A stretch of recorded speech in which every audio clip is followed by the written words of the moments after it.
Welcome to Freshly Brewed Comics. I'm Jake. And I'm Victoria. And this week we'll be taking a crash course into comic books with our friend Richie. Stay tuned.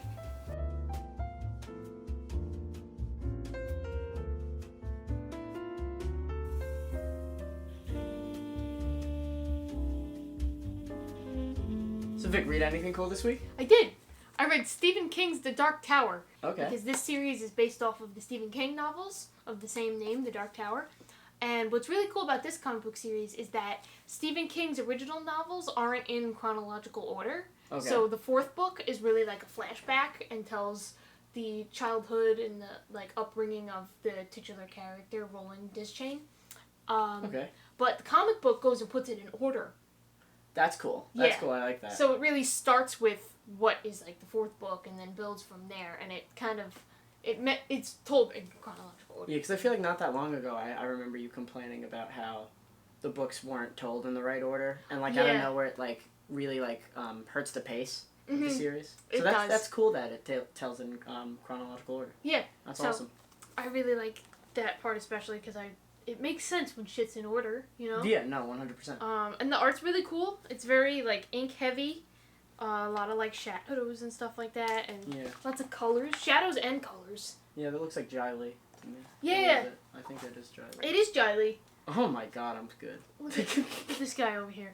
But yeah, if you're a big fan of Stephen King stuff and the Dark Tower series just in general, I recommend this. It's really cool. Alright, Dark Tower. awesome. What'd you read, buddy pal of mine?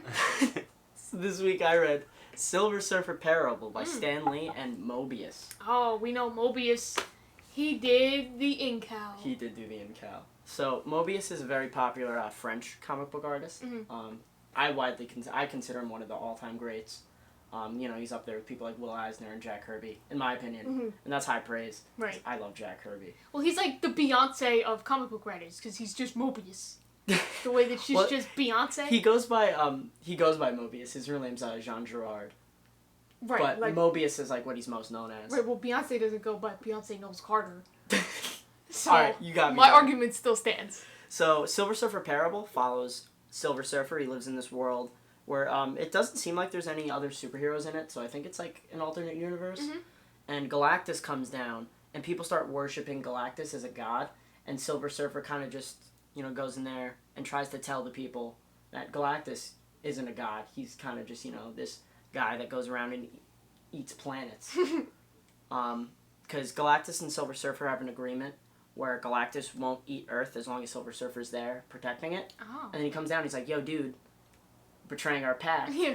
And then Galactus is like, nah, they're worshipping me. And then once their society starts to crumble because they worship me and there is no life on this planet, then I will eat it. And Silver Surfer's like, shit, dog, I gotta stop that. Oh my god. And so that's pretty much the plot of the book. I think the last 2 or 3 pages of this is some of the best dialogue Stan Lee's ever written, ever. But Moebius' art really shines in this one. He's got some fantastic pages in this, and especially it being in kind of an absolute size format, really helps the art breathe. So I really, really recommend this book. That's awesome. Silver Surfer Parable.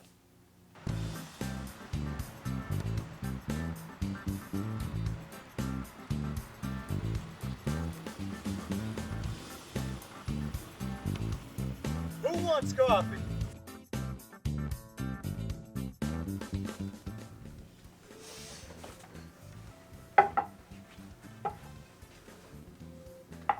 Ready to talk some comics, buddy? Oh yeah. So Richie, today we both picked out 3 books I think would be prime for a new reader like yourself to pick up and read. These books are going to be pretty new reader friendly, and we both think you'll like these a lot. So I'm gonna just take them out and explain them to you real quick. All right, I'm excited. So Victoria, what do you have for Richie today? So, my first pick for you, Richie, is in my opinion, a good Batman starter book. Okay. So I brought Batman Court of Owls by Scott Snyder with art by Greg Capullo. So, fun fact about Scott Snyder is that he lives on Long Island. Wow. We've met this guy a million times. Yeah, incredible. fellow Long Islanders here. Unbelievable.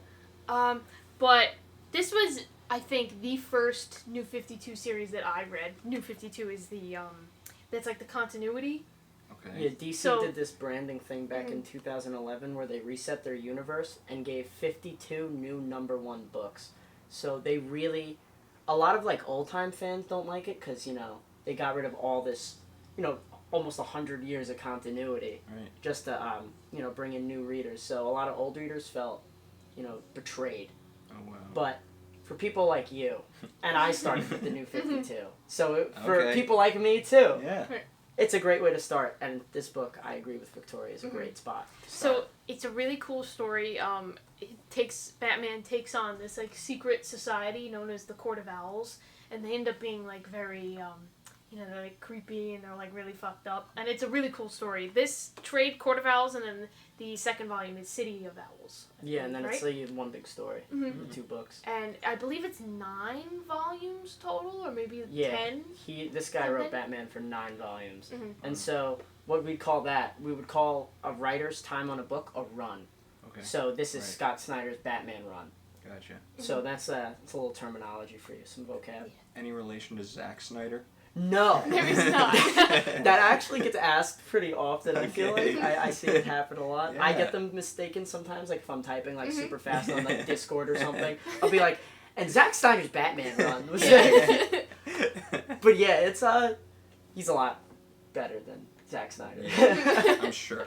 My first pick, I'm gonna give Richie a little some Image love. Image Comics is a comic company where they're unique because you could pick up any volume 1 and be completely fine to read it, because they're kind of like movies or TV shows where it's its own story. There's no tie-ins or anything like that. That's no cool. Continuity. I like that. And so I picked probably the most popular Image book of them all, Saga by Brian K. Vaughn and Fiona Staples. Nice. I did explain this to you once before in our travels, but I'll go a little more in depth. It's about, there's these 2 planets, well, a moon and a planet, and they're constantly at war. The moon, I'm pretty sure it's the moon, is, they're magic-based, very traditional, they're conservative, and then the planet is very liberal, forward-moving, and they rely on technology. And they're constantly at war. And this war kind of like screeches to a halt when one person from the moon and one person from the land, like the planet, they get together and they have a baby. Oh my god. So everyone in the universe is now like, we gotta get this fucking kid. And so they start pining after this kid, and the 2 parents and the baby have to go on this giant journey through space and not die. That's Wow. dope. It's really great. There is a lot of sexual themes in this book. Sex being like the opposite of war is a theme that comes up pretty often. And, it's not like he's throwing sex in your face to be like, what's the word? Explicit on purpose? Yeah, he's not being explicit on purpose because, it all serves to the themes and the symbolism of the story. But it's a really beautiful story. And there's so many characters in this story. Like me as an aspiring writer, I'm like, I don't know how he balances all 30 main characters in this book. But I've compared this to like Game of Thrones. I think it's like the comic book Game of Thrones because, everyone's like, no Saga spoilers when like a new issue comes out. Right. So I really just think it's a fantastic read. Ooh. I'm interested. Yeah, it's a good one. It's funny you mentioned some Image love, because I also brought an Image book that I really think is cool. Ice Cream Man. This story it's like a twisted reality where like all kinds of like weird and bad shit happens in the presence of this Ice Cream Man.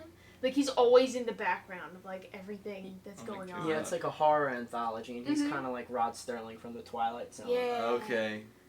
It's really cool. That's awesome. There's all sorts of like, see, even just flipping through, there's like, Yeah. there's all kinds of weird shit going on. This issue in particular is really cool. See, he looks. Yeah. He's Oh my very God. sinister in this one. Yeah. It is in this one. Okay, so this character in this one issue is It's like he's a failed musician. Yeah. He's a failed musician, and he goes through, I believe it's just a portal. Like it was his house. Yup. And then it just becomes this crazy dimension. Oh my God. But all of these famous characters are brought to life Oh wow. Yeah, from very songs. startling ways. So my favorite one is Eleanor Rigby, just because she's like She keeps her head in a jar like the Yeah. lyrics. And then there's Major Tom, Rocky Raccoon, Ziggy. Wow. Captain Jack. So, Hey, Long Island. That's awesome. but yeah, so this series is super cool. I think I usually am not drawn to horror things because that kind of goes against my entire me. Yeah. So it's funny that I would read something like this, but I think this shit's awesome. So like, I know you're a big music fan, so like that one little music issue is cool, but this whole story is like insane. That's awesome. And it's really fun. Image is they always put out great shit. Yeah, they really like, do. Quality stuff. So. That's what I'd recommend. Like, if you just want to, even if, because I know you're into superheroes, you know, you like the MCU stuff and stuff like that. But Image is like just a great way to, you know, get into comics as like an art form, not like superheroes, because comics are way more than superheroes. Oh, yeah. I mean, obviously from Ice Cream Man and Saga. Right. But Image, they put out some great stuff. So my next pick for Richie is Superman for All Seasons. Most Superman stories that you know, people recommend are origin stories because his origin is so classic and it could constantly keep getting reimagined, you know, in like a modern sense. And I think this story does the best reimagining of his origin. It's 4 issues long, and each issue is a season. So there's, you know, the spring, summer, fall, winter season.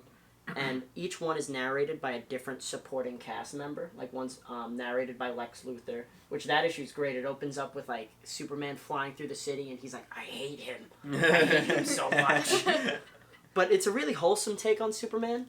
And Jeph, Loeb, and Tim Sale, the creative team, they work on a lot of stuff together. Anything that they write is pretty new reader friendly. And I just realized another book that I have for Richie today is by Jeph Loeb and Tim Sale. But a lot of their stuff is pretty new reader friendly. Jeph Loeb really likes taking continuity and making it his own. So you could really get a taste for like who these characters are without having much knowledge. And this is a really wholesome Superman story, and I think that's what captures the character the best. You know, just like wholesome, doing good deeds just because it's the right thing to do. Right. That's what Superman is, and I think it's just a message that every new reader should experience is, you know, you got to read a Superman origin story, and I think this is the definitive one. So my final pick for Richie, I foreshadowed with this shirt, is Aquaman by Geoff Johns. So, you were saying earlier that you don't know that much about Aquaman, right? Right. So this is a very seminal starter book for everybody who just thinks that Aquaman talks to fish. Which he explicitly says he does not in, like, do. the first issue. Yeah. He goes, I don't talk to fish. Yeah, they He's like, said I that shit straight. He's like, it's so funny. He's like, I telepathically suggest them to do that. That's so good. So, right, so this run, it goes over Aquaman's origin story again, how his mother was the Queen of Atlantis, and she marries a Earth dweller, and then he's the child of both of them, and then his mommy goes away to Atlantis, and it's all that stuff. But it also highlights the origin story of Black Manta and their whole relationship, which they do touch upon in the Aquaman movie, but like we're not gonna talk about it. No. I didn't even But- bother with that one. Oh yeah, but yeah, this book is really fun to read. Like it's not so much a serious take on superheroes, which I like. I say this constantly. I mean, I don't know if it's like, because it's not serious, but it's also not campy. Right. It's just, they're just superheroes. Yeah. Like, Like here's just this guy who swims and telepathically bosses fish around. yeah, You he's know. definitely more of like a king in this than a superhero. Right. Okay. That's something about his character that not a lot of people like really know, because he is the king of Atlantis. Yeah, he's a king before Like- he's a Justice League member. Wow. Like Right. he takes, you know, Atlantis into consideration before, you know, humans. Well, he loves humans, Mhm. but like the League, like he'd rather go save Atlantis than go with Batman and Superman to stop this thing on the moon. Look, I mean, like you have to read this because Aquaman gets a dog. Like that alone. Look at his dog. I forget what he names it. Aquadog. Aquadog. Of course. It's Aquadog. Anything else other than Aquadog would be wrong. Yeah. So I saved the best for last because I know my friend Richie here is a huge Spider-Man fan. And so I picked my personal favorite Spider-Man story, Spider-Man Blue. So the only thing you need to know for this story as a Spider-Man fan is that Gwen Stacy dies. and I'm Okay. sure you're familiar with the Yes. fact that she Spoilers. died. Spoilers for an almost For 50-year-old life. story. But this book highlights when he first met Gwen Stacy, up until they first got together, kind of like through the past. Okay. Because this is by Jeph Loeb and Tim Sale, like I was mentioning earlier. And Jeph Loeb takes a lot of the early Stan Lee issues, and he strings them together into one big narrative. Because the way comics were written in the '60s were kind of like one and done stories. Mhm. Like each 24 pages was like a satisfying conclusion. Right. But it's like the whole book is one satisfying conclusion, and it features Spider-Man, kind of like, you know, going over his love life and like re-examining his relationship with Gwen Stacy on Valentine's Day. It's all a flashback because he's married with Mary Jane, and it starts with him in an attic, and he's like talking into a tape recorder to her. He's like kind of like, you know, video diarying. Like he knows she's, you know, gone, but it's like a catharsis thing. Way to cope. Yeah, way to cope. It's a very sad story. So sad. But I really think it's probably my favorite Spider-Man story ever. I think it's a great read. I think it really details what the character's about. I think it gives you a really good, you know... It gives you, like, insight into their relationship. Yeah, it gives like, you an before. insight into both of his relationships, because Mary Jane is in this story. Right. Even though, you know, he's not, like, explicitly interested in her, Yeah. she's still in it. And especially when the couple times that you're in the present with him, with Peter, you know, she appears a few times. And it also has a lot of his villains in this, so you could get, you know, you get the Vulture, Wow. you get Kraven, you get Green Goblin, you get Rhino, you get a lot of guys. God. So it really is a worthwhile read. There's a lot going on in there. Yeah, it's a lot going on, but it tells a cohesive story, and I really recommend this one because it's a beautiful story, beautiful story. I really So Richie, I know you've expressed interest in getting into comics before, and I know it's something I talk about a lot because we hang out pretty often, Richie and I, and what really has, like, you know, stopped you or like held you back from, you know, really giving comics a shot? Probably the same thing that stops me from anything else, like laziness. Laziness? Yeah, that's pretty much it. I would, you know, like, I'm really into, like, because the way I got into, like, superheroes and stuff is because, like, my dad, like, loved it his whole life, so he would, like, when I was a kid, he would, like, bring me, like, to go see the movies and stuff. And, like, then he would, like, try to, like, show me his old comics and stuff, and I would just be like, I don't want to read. Like, he's like, come on, it's cool, and I'm like, no, and I never really gave it a shot, but, like, you know, I kind of want to start a hobby. And Yeah. I feel like that'd be a good way to go. Yeah, it's a good hobby to have. I think it's pretty similar to film. Yeah. You know, in the fact that you have so many options. Right. And even with the MCU now, it's like, you know, people are going to have a hard time finding a way to start the MCU. You know, Yeah. similar to how people have problems starting reading Marvel or reading Batman, Right. DC, stuff like that. So yeah, do you have any like interests in comics? Like, is there anything that you really want to get around to reading? Like any characters you want to really delve into that... Oh God. I mean, I'm after seeing, like, you know, Into the Spider-Verse, I kind of, like, you know, got an interest for Miles Morales, and like I knew he existed before that, but, like, you know, not, you know, I didn't read any comics and he wasn't in any movies, so, like, there was nothing about him. But you know, I was actually at the comic book store the other day, just, like, looking around, like, trying to waste some time. And I was, like, looking for, like, Miles Morales comics, but I couldn't find any. Yeah, surprisingly, he's actually pretty easy to start. Really? So he originally started in the Ultimate Universe, which was kind of like Marvel's way, kind of like Marvel's New 52, like I was talking about earlier, Right. where it kind of just resets the universe and makes the characters more modern.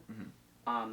The Peter Parker in the Ultimate Universe dies, Oh, wow. and so Peter kind of acts as you know, Miles' Uncle Ben. Mm-hmm. You know, where he's like, I have these powers and I didn't save this guy. It's similar to how Peter's like, oh, I have these powers and I didn't stop this robber. Right. So with Miles, you just have to know Ultimate Peter dies and where to buy Ultimate Comics Spider-Man #1. So, Okay. Miles is pretty easy to start. He's pretty easy to start. Yeah. And along with some other characters from Into the Spider-Verse, I know Spider-Gwen is a very cool run that's out right now. Oh, Yeah, that's another one you could just start. I did actually see that at the comic book store. Along with, they just reprinted Spider-Man Noir, Oh my god. which was out of print for a really long time, Yeah, and they just the movie finally... definitely pushed it over That's the edge. probably Yeah. sick. Yeah. It takes place in, I want to say, 1940. I think it's the 30s. Yeah, it's like Yeah. 35 or 45. And it's like all black and white. That's Yeah, 'cause so I think it's cool. I think it's Prohibition America. Yeah, it's like Right. it's like Prohibition, Great Depression era Mhm. All right. Yeah. Spider-Man. It's really cool. Yeah, you know, a lot of the Spider-Verse characters, they're pretty easy to get into. They just released a Spider-Ham complete collection. Oh my god. So Really? you could have every Spider-Ham story in one book. Yes! for When like did that $20. come out? God. I didn't know It came out that. like a month ago. Oh, I have to get When that. did he make his debut? I think during the Spider-Man. Spider-Verse event, which happened in like the early 2010s. Really? But that book is hard to find, like the hardcover for Spider-Verse. What is that? I haven't even heard of that. The Spider-Verse event. Yeah, it's kind of like, you know, Peter Parker. He's getting threatened by these, like, I've never read it, but my basic understanding of it is there's these characters, they're kind of like interdimensional vampires, and they kind of just like go around trying to kill spider people in different multiverses. So Peter's hopping between all these dimensions, recruiting Spider-Men to join in the battle with him against these interdimensional vampires. Oh, that's cool. That's kind of crazy. That's what the original Spider-Verse is about. From my Wow. understanding. I could be wrong. But that's how I think it was explained to me. Okay. That's awesome. That kind of sounds cool. If that's Yeah. how it is. Yeah. Thank you for watching Freshly Brewed Comics, the show where we drink coffee and talk about our favorite books. We'd like to thank you for watching, and we'd like to thank our friend Richie for joining us on this week's episode. Tune in next week to see Jake with special guest Rocco and friends take on Terrificon. Stay tuned. Thanks so much for watching. Cheers, everybody! Yay! So Vic, read anything good this week? I did. I read The Dark Tower by Peter David, but it's adapted from Stephen King's series, The Gunslinger. Okay. It's not called The Gunslinger, it's called The Dark Tower. I fucking read it. I forgot. Restart. Because this is a Gunslinger. Stephen King's The Dark Tower by Peter David. Stephen King's The Dark Tower was adapted into comic book form by a few different writers, but it starts off with Peter David. Okay. So, But I Explain to the gotta camera or tell to you me? guys something. I looked at the camera when we sat down. Like. That's fine. All right. All right. Good. Okay. All right. Good. Alright. I got my last pick. So I saved the best for the wolf. we want to thank our pal Richie and all of you for turning. That was awesome.